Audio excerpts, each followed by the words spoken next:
Bonsoir Arthas. Alors déjà, première question, comment tu vas? Comment se déroulent du coup les premiers jours de ton stage? Salut à toi Kevin.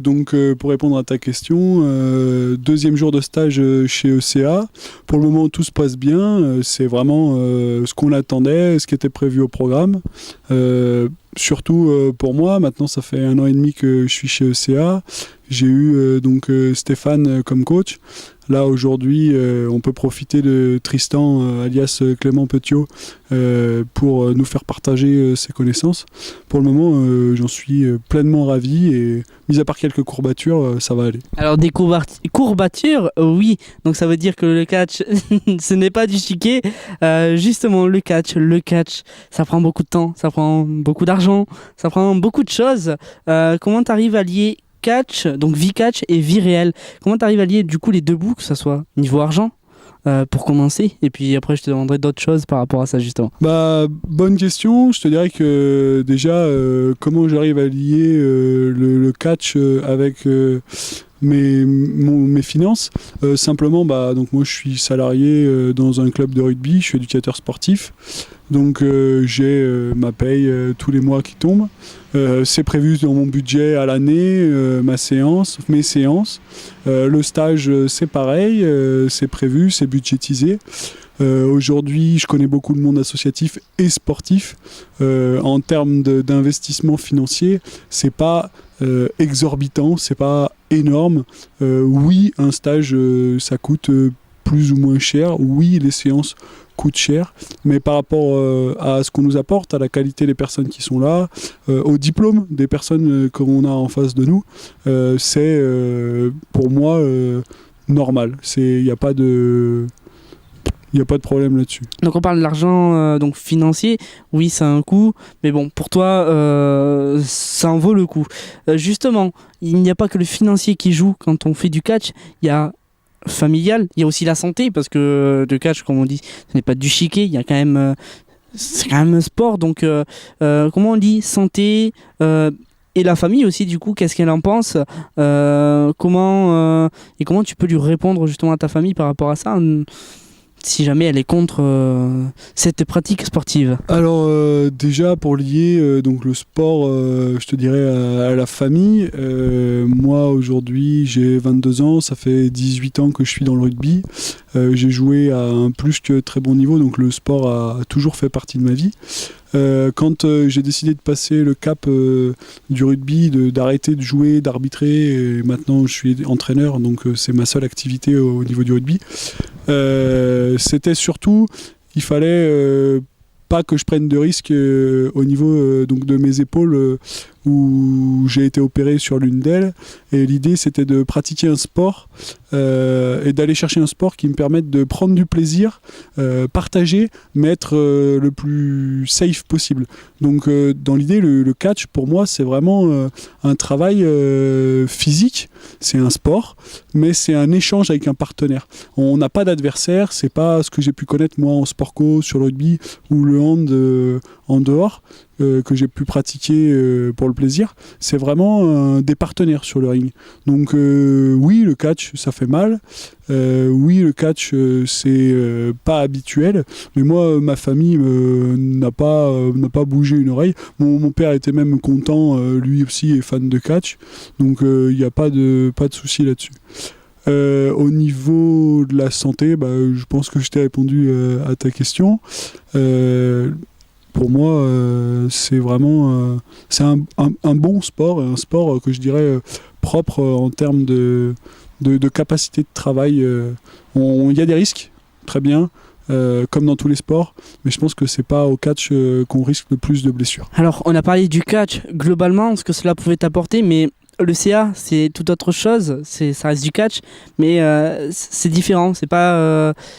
il y a une petite liaison qui se fait quand même. Alors justement, qu'est-ce que ça t'apporte? Qu'est-ce que l'école de catch Aya t'apporte à toi, que ce soit dans ton quotidien, donc comportement, etc. Ou même ne serait-ce que mentalement?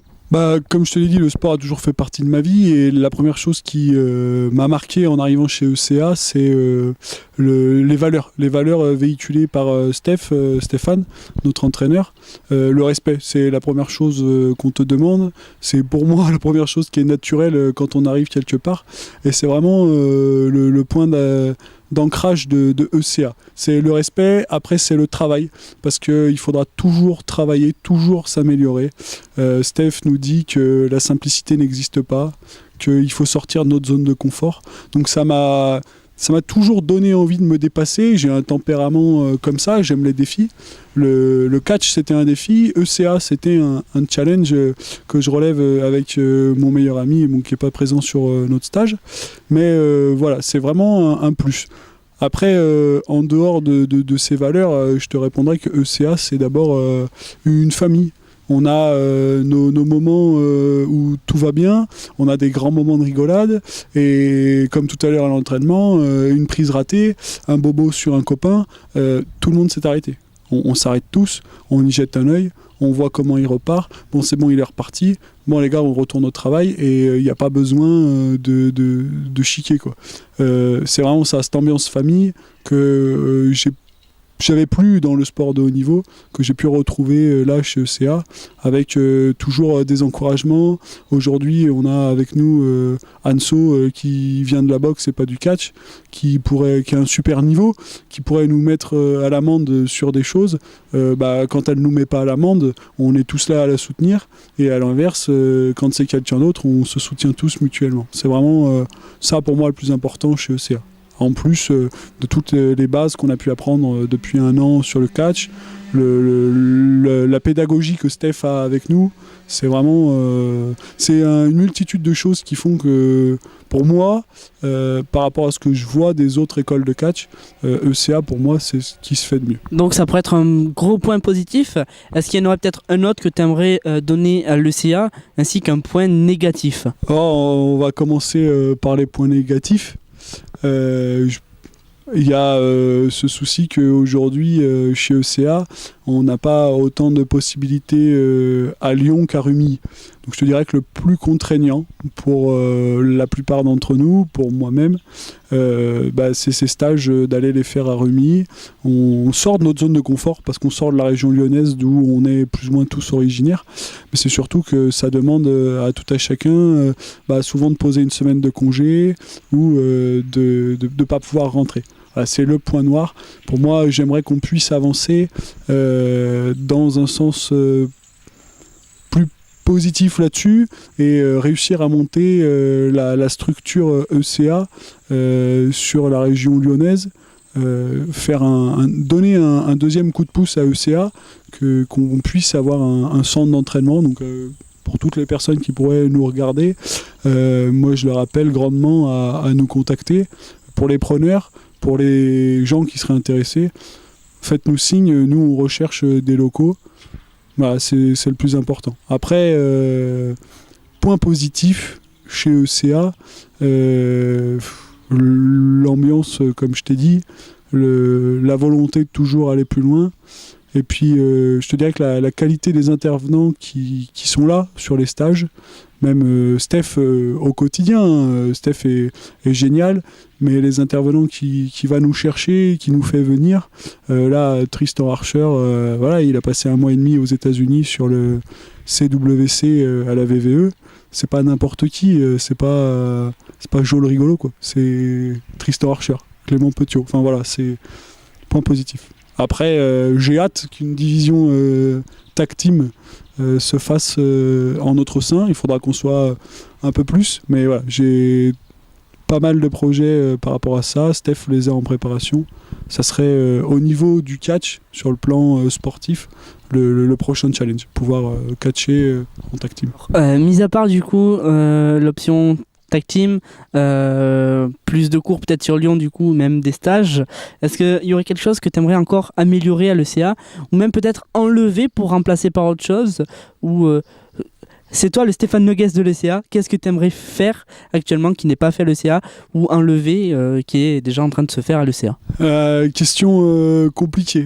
Si j'étais le Stéphane Noguès de ECA, pour connaître la charge de travail qu'il a et connaître le monde dans lequel il est de par ma situation professionnelle, je te dirais qu'on a déjà presque le maximum de ce qu'on pourrait avoir.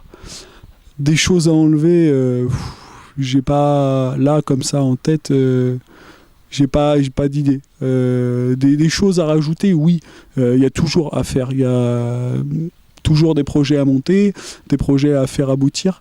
Mais sincèrement, ouais, plus de catch près de chez nous, plus de catch près de la région lyonnaise, pardon, un soutien des collectivités.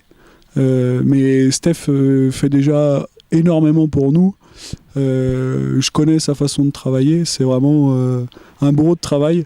Honnêtement, s'il en est aujourd'hui là, c'est qu'il pouvait arriver là. Il a des projets, nous on sera derrière lui et on suivra ses projets. On avancera avec les projets de Steph. Je peux pas te répondre, c'est un peu langue de bois, mais je peux pas te répondre mieux. Alors on parle beaucoup de Stéphane Noguès, normal, puisqu'il est le coach de l'ECA.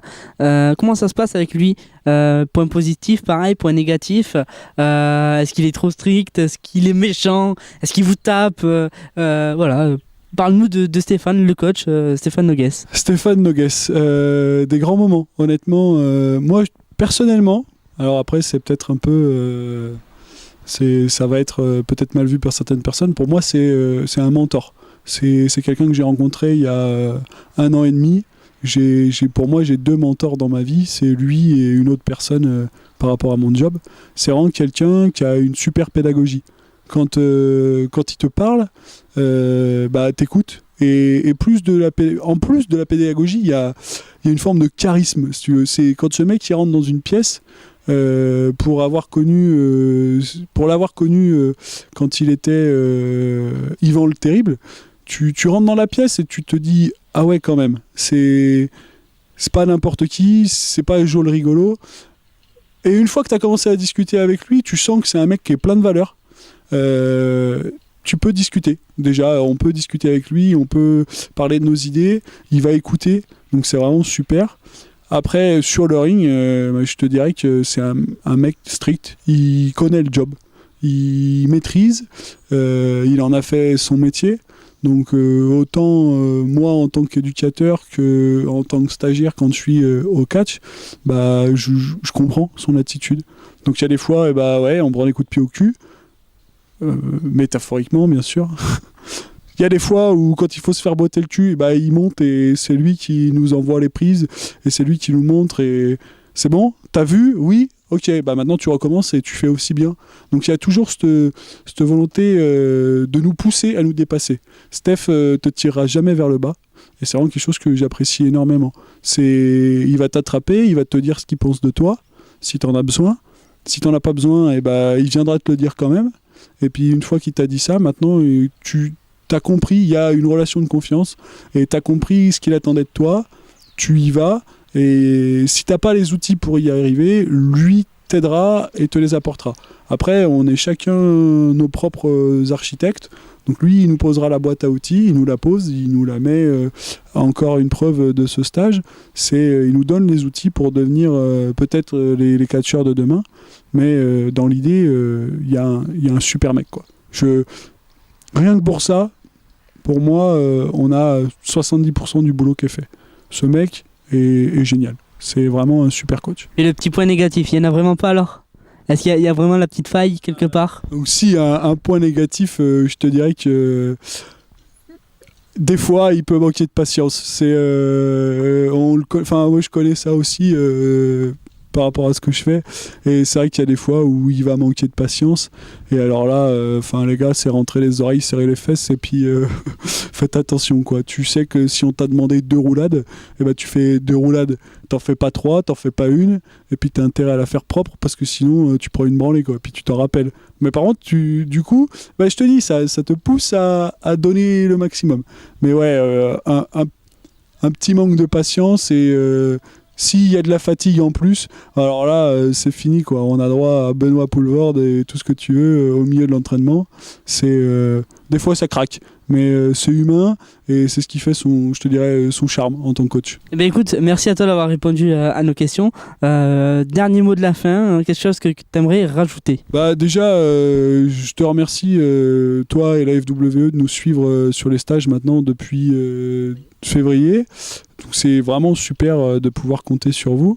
Ensuite, un mot pour la fin, et bah, comme j'ai dit tout à l'heure, j'appelle toutes les personnes qui voudraient nous filer un coup de main, nous aider à avancer dans nos projets, à tendre la main, clairement. Aujourd'hui, les choses sont difficiles, mais quand vous avez des personnes comme Steph qui sortent les doigts du cul, clairement, pour monter des super projets, venez nous, on est là, on se donnera à fond. Et puis, bienvenue chez ECA pour ceux qui arriveront à la rentrée en septembre sur les cours de Lyon. Voilà.